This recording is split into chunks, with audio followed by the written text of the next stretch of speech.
Polisi meringkus seorang pelaku yang menyebabkan calon pengacara jatuh dari lantai 6 salah satu hotel di Semarang hingga tewas. Tersangka yang merupakan teman korban mengaku kesal kepada korban.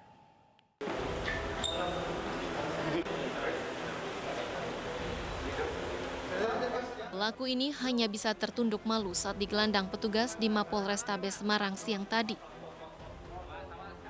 Pemuda lulusan salah satu sekolah hukum di Semarang, Jawa Tengah ini pasrah setelah ditetapkan tersangka terkait kasus tewasnya Christopher Bobi Winarto, 23 tahun, teman kuliahnya. Di hadapan polisi, tersangka mengakui jika korban jatuh dari lantai 6 akibat ia dorong. Perbuatannya didasari rasa jengkel karena sebelumnya korban mengganggu tersangka saat sedang mandi di kamar hotel. Lompat itu saya kurang tahu Pak, tapi kronologi aslinya almarhum menerjang saya, kemudian saya mencoba tahan badannya, saya dorong ke depan untuk menghindari timpaan badan dia, namun justru dorongan saya mengarah ke kaca jendela tersebut Pak. Akibat perbuatannya, tersangka diancam pasal 338 KUHP atau 359 KUHP tentang pembunuhan yang menyebabkan kematian dengan ancaman maksimal 12 tahun penjara. Dari Semarang, Jawa Tengah, Kristafi, iNews melaporkan. Selengkapnya mengenai kasus tewasnya calon pengacara sudah bersama kami Kasat Reskrim Polrestabes Semarang AKBP Doni Sardo. Selamat sore Pak Doni. Selamat sore, Mbak.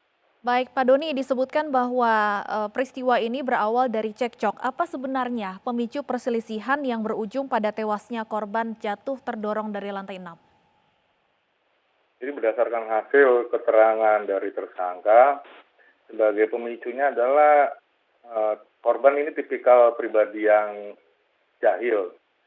Jadi ketika tersangka mandi, korban mengganggu dengan cara mengintip sampai 2 kali.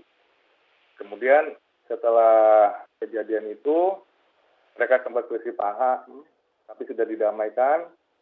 Kemudian tersangka sedang nonton TV, kebetulan di dekat jendela. Si korban mendatangi tersangka dengan cara ingin menjatuhkan dirinya kepada tersangka.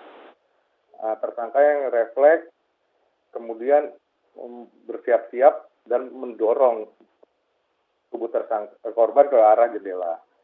Baik, artinya pada saat tersangka mendorong korban, ini memang ada unsur kesengajaan untuk melukai korban atau hanya dalam tanda kutip membalas kejahilan dari korban?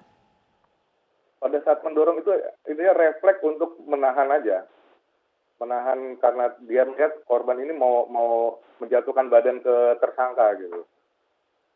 Baik, disebutkan bahwa TKP berada di sebuah hotel. Selain pelaku dan korban, siapa lagi yang berada di lokasi kejadian, Pak?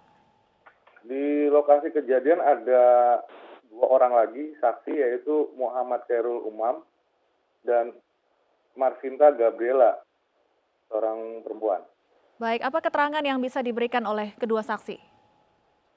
Kedua saksi juga menerangkan hal yang sama, jadi ketika si tersangka sedang menonton, menghadap TV, si korban datang ingin menjatuhkan badan ke arah tersangka. Jadi dari situ tersangka seperti melakukan perlawanan yang karena gerakannya itu malah akhirnya membuat terlempar ke arah jendela. Baik, apakah ada peristiwa atau perayaan khusus pada saat keempat orang ini berada di hotel, Pak? Jadi keberadaan mereka di hotel diawali sebelumnya ada perayaan perpisahan mereka dalam pendidikan advokat bersama teman-teman lainnya di tempat lain di luar hotel. Kemudian mereka melakukan perayaan itu mulai dari jam 2:30 sore sampai dengan jam 9.20. Dan mereka pada saat itu melakukan minum-minuman keras. Baik, jadi baik pelaku maupun korban ini memang pada saat itu tengah mengkonsumsi minuman keras. Masih terpengaruh oleh minuman keras yang mereka minum dari jam 2:30 sore sampai jam 9.20 malam. Baik, Pak Doni, saya ingin konfirmasi kembali apakah artinya ada unsur ketidaksengajaan dalam aksi pembunuhan ini? Hasil keterangan yang kami terima arahnya masih ke arah kelalaian atau ketidaksengajaan. Baik, dengan adanya fakta-fakta ini, apa pasal yang dijeratkan kepada tersangka, Pak? Untuk pasal yang dijeratkan pada tersangka adalah pasal 338 dan atau pasal 359 KUHP. Baik, terima kasih AKBP Doni Sardo, Kasat Reskrim Polrestabes Semarang sudah bergabung bersama kami di Ini Sore.